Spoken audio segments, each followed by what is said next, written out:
listening to the John Barrett Leadership Podcast, where you'll hear great ideas, insight, and inspiration to level up your leadership ability.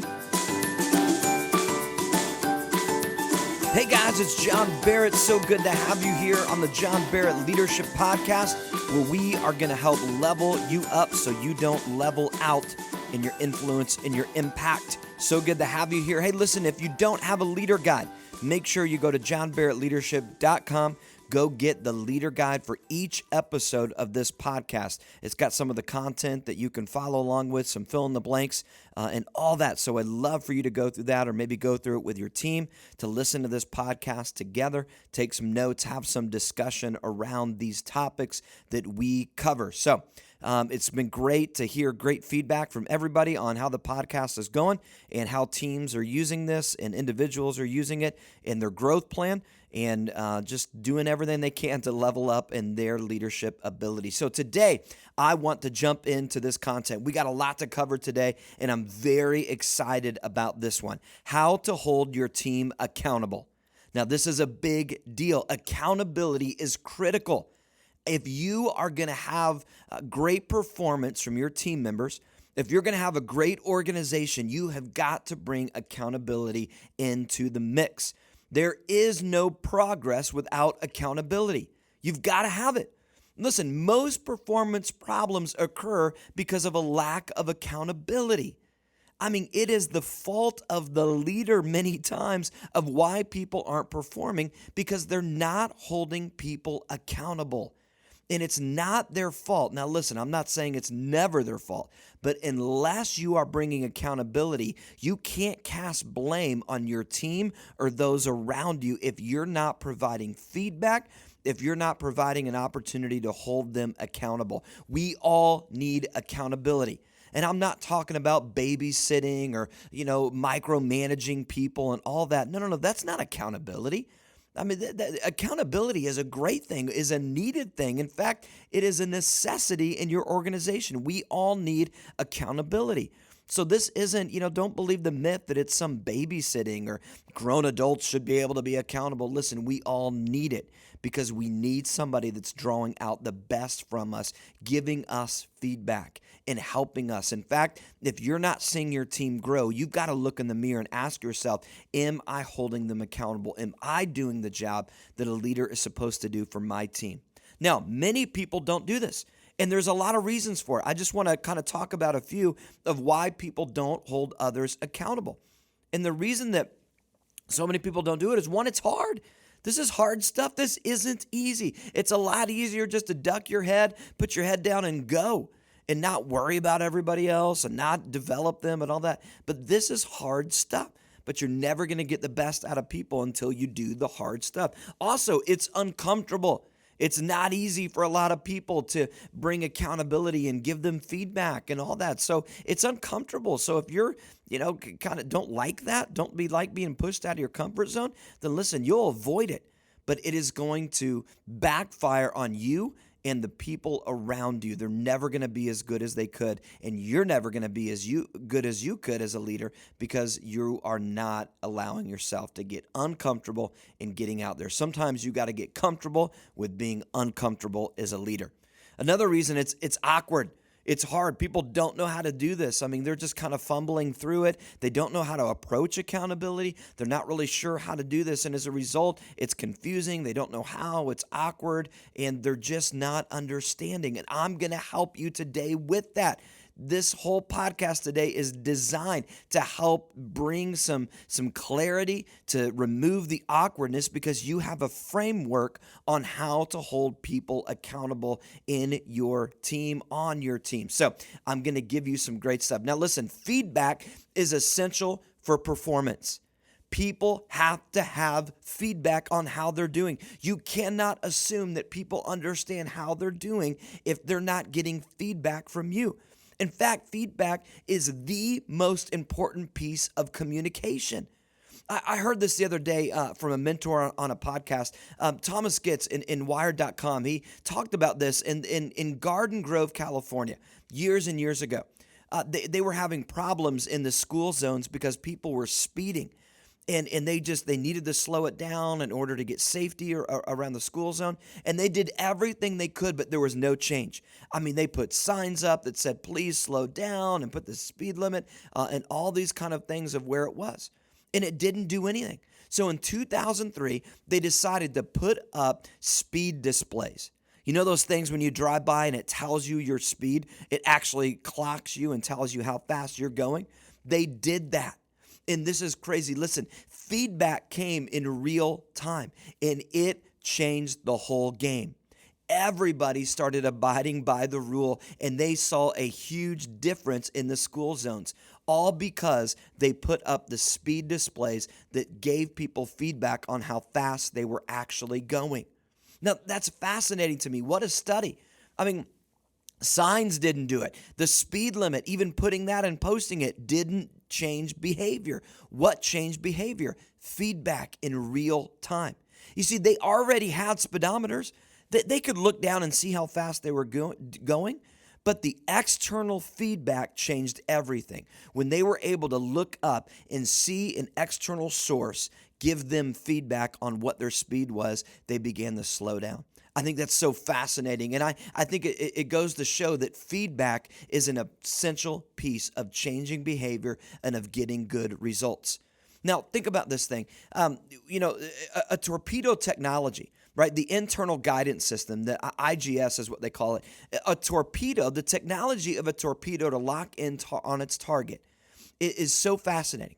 Because, certainly a torpedo doesn't lock in on its target and just, kind of follow that thing perfectly. No, what it does is when it locks in on a target, it creates two boundaries, two borders, a left and right. And what happens is that torpedo shoots off and it basically fails. All it is failing. It's going, to the left in one direction. But once it hits its boundary, its border, it course corrects and it shoots it back over to the right. And then once it hits the boundary on the right, it shoots it back to the left. And it keeps doing this, and it basically just keeps failing but course correcting until it hits its target. It's these kind of guardrails that it has that gives it feedback in order to know where to go. So basically, it's constantly failing, and then it's course correcting in order to finally lock in to its target, like it's going down the funnel, getting closer and closer until it hits the target.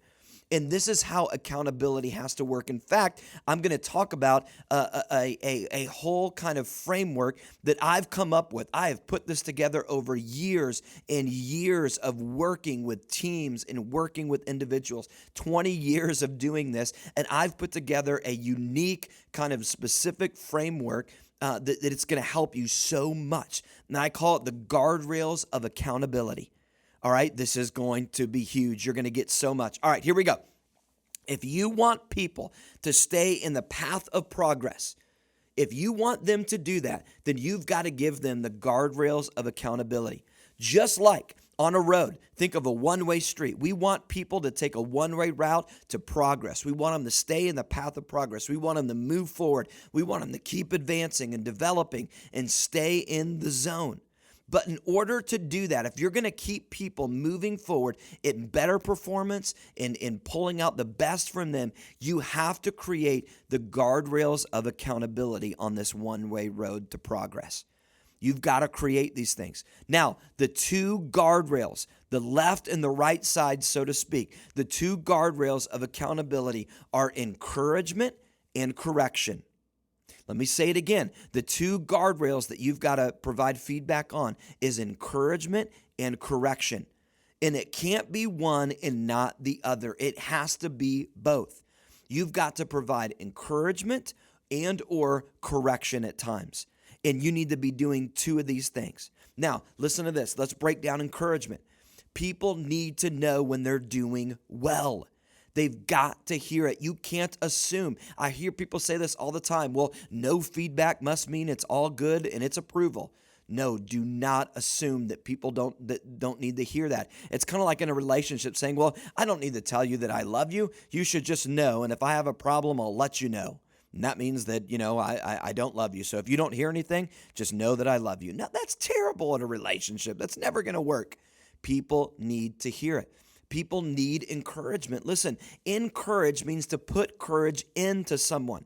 Break that word down. N-E-N, encourage. It literally means to put courage inside of somebody. So when you encourage somebody, you are literally putting courage inside of them. I love my mentor, Dr. John C. Maxwell, tells this story. He was family friends growing up with Truett Cathy, the founder of Chick-fil-A.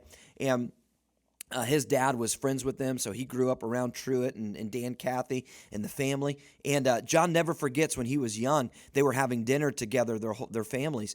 And Truett Cathy looked at John, and he said, John, how do you know that people need encouragement? And it was kind of one of those, I guess, teachable mentor moments. And John said he remembers kind of saying, they look down, they look depressed, or, they just look like they're in need. And he said, nope, here's how you tell if somebody needs encouragement. That person is breathing. And John says he just never forgets it. To this day, he tells that story that if someone's breathing, you can just assume they need encouragement. You don't have to wait for them to look down, depressed, or, look in the dumps or whatever it is. You just know that if they're breathing, they need encouragement. And you as a leader, you've got to provide encouragement. That's one side of the guardrail to help keep them on the path to progress. The other side is correction. Listen, people need to know when they're doing things the wrong way. They need to be corrected at times. We all do. We need that feedback to help us know what we're doing wrong and what we need to improve. Listen, I heard this statement years ago that practice doesn't make perfect. No. Practice makes permanent. You can be practicing the wrong thing, and it's not perfect. It's wrong. So practice makes permanent, not perfect. So you don't want people to be practicing the wrong thing and not giving them feedback and just waiting for it to build up until one day you've got to tell them. No, you need to provide them correction quickly. You need to let them know what's going on, what they can improve, what they can do better. How will people know unless they hear? So these two guardrails, guys, encouragement and correction, you've got to provide them. Now listen, you will naturally lean on one of these guardrails. I mean, you naturally, you will lean on one of these. One of these will come easy to you, and one of them will come hard for you. Now, most people, not all, but most people, the encouragement one is the one you lean on. It comes a little bit easier. It's one of those things where you're like, yeah, that feels good. It's not awkward. It's not uncomfortable. It's great. And so if you're not careful, though, you will just skid on the side of encouragement. You will literally that's all you'll provide is that encouragement, because it's easy. And all of a sudden, people will fall off the other side. They won't be on the path to progress because you're not providing the other guardrail. Now, for some people, it might be the other way. I mean, for a smaller percentage of people, they're actually better at providing correction. They just, they're much better at kind of telling you what you're doing wrong, and, they're not afraid of confrontation in that. Your challenge is that you got to bring some encouragement into this thing. You better balance this thing out a little bit and provide both guardrails. But you will naturally lean on one or the other. So you've got to challenge yourself to provide both. You've got to challenge yourself to make up for the thing that you're weak in. So if you're strong in encouragement, but you're weak in correction, you better be real intentional about getting this thing balanced out. And vice versa. If you are okay with correction and you're okay with confrontation and you're good and you're able to provide that feedback, awesome. But you might need to kind of get yourself to be more intentional about encouraging people because they need it. If you only provide one, then people are going to fall off the road. They're going to crash, burn, and we don't want that. We want them to stay in the path of progress. So we've got to provide these guardrails of accountability. Now, let me give you some tips. I'm going to give you 5 ways to do this, to keep people on the path to progress, to keep the guardrails of accountability, of encouragement and correction going. I'm going to give you 5 tips that you've got to understand, all right? And this is huge. This is almost sequential. So this is really important. Follow along with the leader guide. If you don't have one, go to johnbarrettleadership.com. Go find this podcast in that, and then you can download the leader guide on that section. So here we go. 5 tips for you to do this. Number 1, be up front. So you've got to set the expectation on the front end. I call it front-end communication. You have got to let your team know that you are going to hold them accountable. It can't just come out of nowhere. In fact, it's easier when you set the bar on the front end, when you let them know what to expect. I mean, this sets the bar for the future.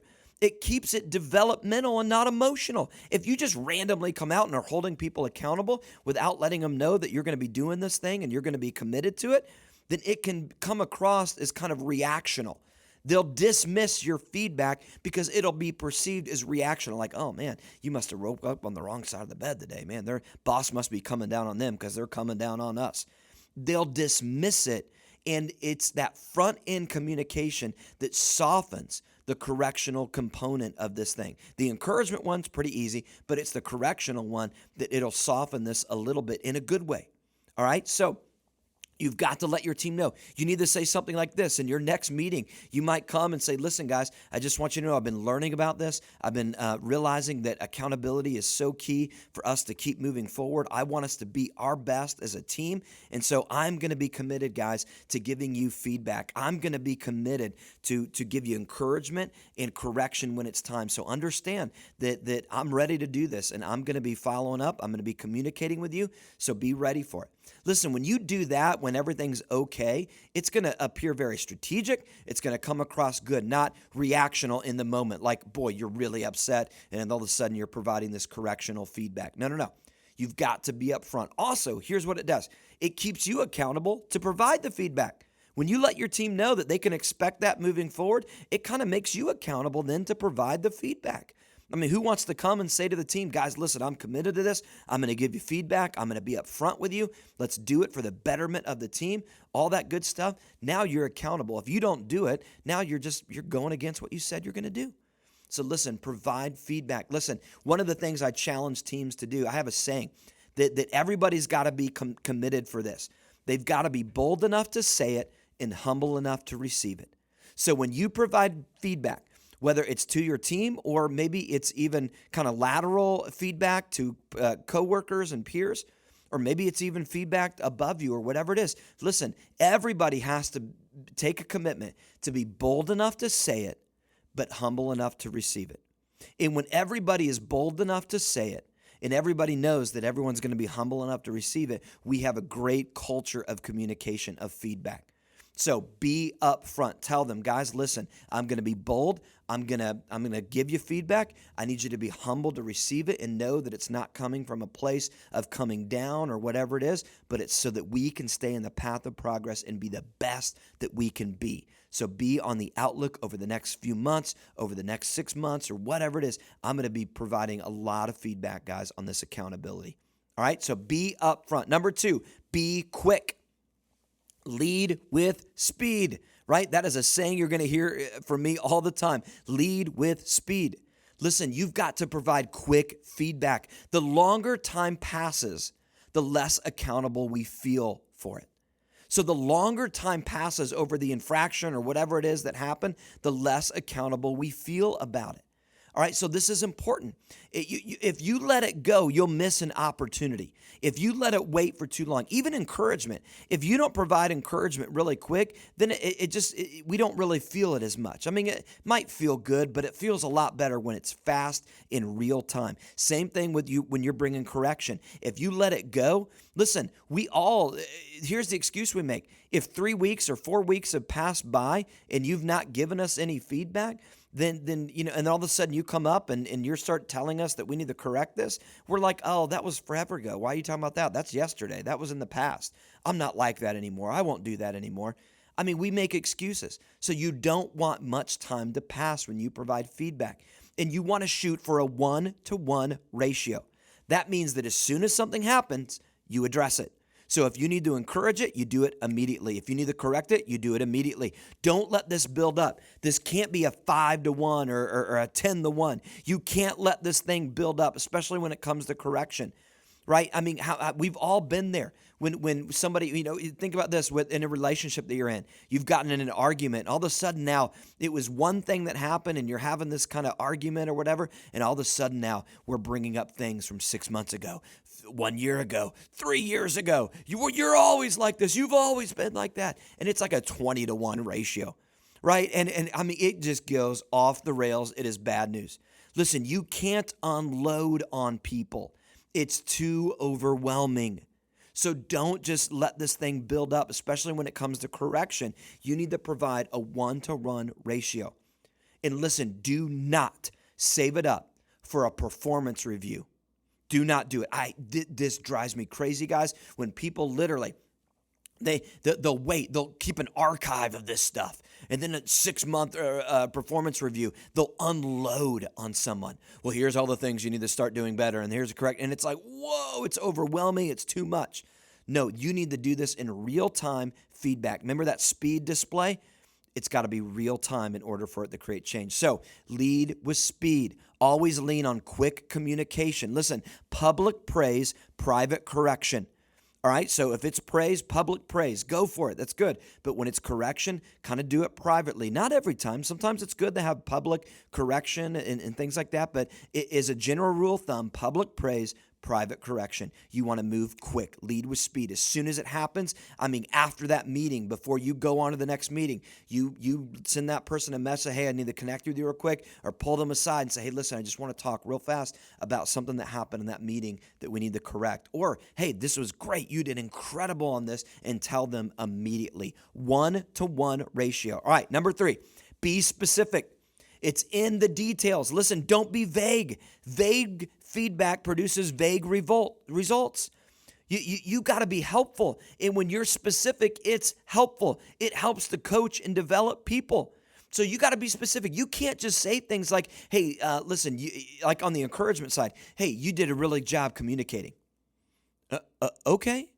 That's great. It feels good. It was great encouragement. But how do I repeat that? Well, I don't even know what it was that I did that was a great communicator. Let me tell you something better. When you provide feedback on that 1-to-1 ratio, so somebody gives a presentation, they did a great job, you need to provide specific feedback. You need to say, hey, listen, you did a great job. When you kicked off, you used that humor piece to kind of get the crowd connected to you. That was so great. You did a great job at kind of bringing in laughter and breaking up the meeting. And then when you went into the data, you did a great job. You kept it high level. You really hit on the main points, but you kept it moving forward. Keep doing that. Listen, now that is helpful. That somebody can say, oh, well, I'm gonna keep doing that. All right, and same thing with correction. You can't just say, listen, your communication was a little bit off. You really need to put more prep into it. You need to do a better job next time. That's unhelpful. What is it about it that was bad? You got to be specific. So you might say, hey, listen, in that presentation, here's some things that I noticed in there. When you got to the data, you really kind of started getting down into the weeds. You started going under these secondary and these numbers that really don't apply to the department at all. And I think you got lost a little bit in the weeds. I think next time it would be great if you kind of kept it high level, maybe just in, first level numbers and kind of stay there. If they have questions, they can dig further. That is so much more helpful the next time when you're preparing. So be specific. I could go on and on in this area because I'm telling you, people sometimes, when they give feedback, it is way too general and it's not helpful. So make sure that you are specific, all right? All right, number 4, be constructive. Listen, be constructive in your feedback, not destructive. Okay, accountability done wrong can be very damaging, especially when you're correcting someone. So this is really important. Listen, there's 2 different ways to approach feedback. All right, listen, this is very important. When you are encouraging them, you want to praise the person. But when you're correcting, you want to correct the behavior. Listen, encourage who they are, not just what they did, okay? But correct what they did, not who they are. Now, this is important. Hang with me on this for a minute. Don't get confused, all right? When you praise somebody, you want to be about what they did and who they are. Man, you are a great communicator. Man, you did a great job at bringing humor into that. You've got a great personality, and you really shine through on that moment. You're praising who they are. But when you correct them, you don't want to correct who they are. You don't want to say, listen, you need to be a better communicator. You're just not a good communicator. Listen, you're talking about them now. You're making that very personal. It's not about who they are. It's about what they did. Say, hey, listen, I think you can be a great communicator, but you've got to work on some of these things in your delivery about how you did this. So when you correct, make it about what they did, not who they are. It's very important because we internalize things, and very easily we will internalize feedback. All right, we'll kind of get in our head and all that kind of stuff. So when you start to correct somebody, make sure that you're not using statements like, you are this and you don't do this. Don't make blanket statements like, well, you're just not really good at thinking through the problem here. No, don't. That's about them, who they are as a person. Say, listen, I think you can think through this problem. You're smart, you're intelligent, you got this, but we got to correct some of the things about how you're looking at this, some of the tactical things that are going on. So make sure that you separate that. I know it sounds really nitpicky, but I'm telling you, we internalize things so much. Same thing with encouragement. The reason you don't want to just make it about what they did, you want to make it also about who they are, because a lot of times we will dismiss encouragement while saying, well, I just had a good day. That's not really who I am. I'm not really a good communicator. It's just that I kind of put a lot of effort in this presentation, and if you really knew who I was, you wouldn't think I was that good. See, we dismiss it. So you got to say, no, you are a great communicator because here's what you did that was amazing. So when you praise the person, but when you correct the behavior, and don't confuse those two. Okay? So make sure you get this. This is a big deal. All right? Remember, separate the do from the who when it comes to correction. Don't confuse the do and the who. Right? Don't make what they did about who they are. Don't make the do about the who, if that makes sense, all right? Make sure that you separate this, all right? So when you praise the person, the who, and when you correct the behavior, the do.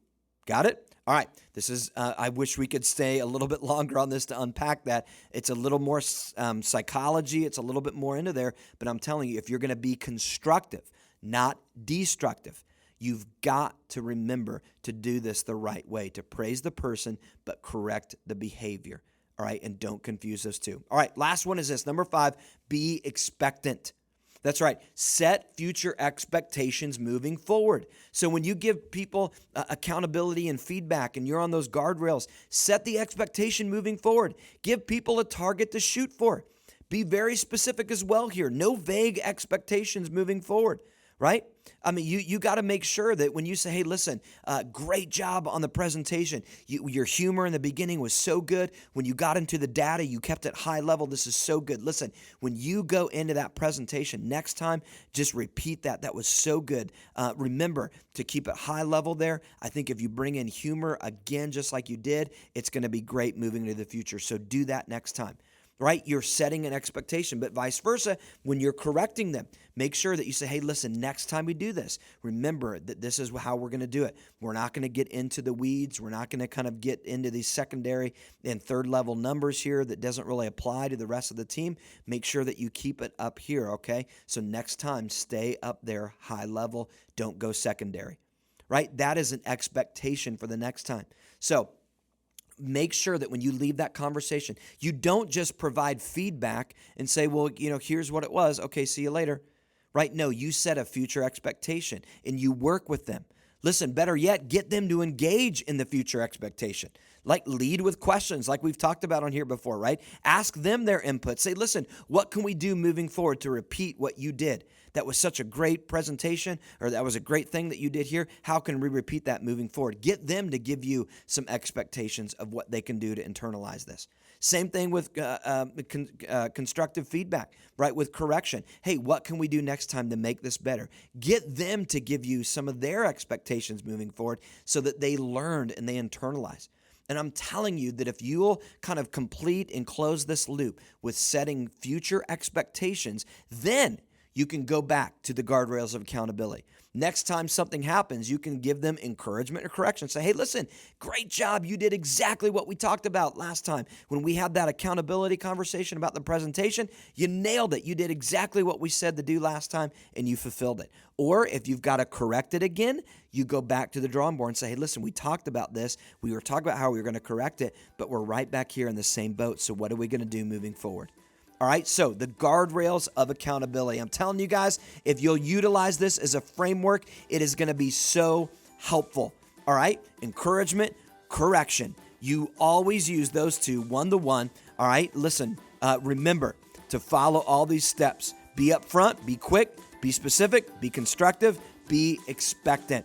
All right, guys, I hope this was valuable to you on how to hold your team accountable, and you can utilize these tips and all that. Listen, if you got questions, reach out to me. I'd love to connect with you and your team, and we'll see you next time here on the John Barrett Leadership Podcast. Level up, guys. Thanks for listening to the John Barrett Leadership Podcast. To get more of John's resources, visit www.johnbarrettleadership.com.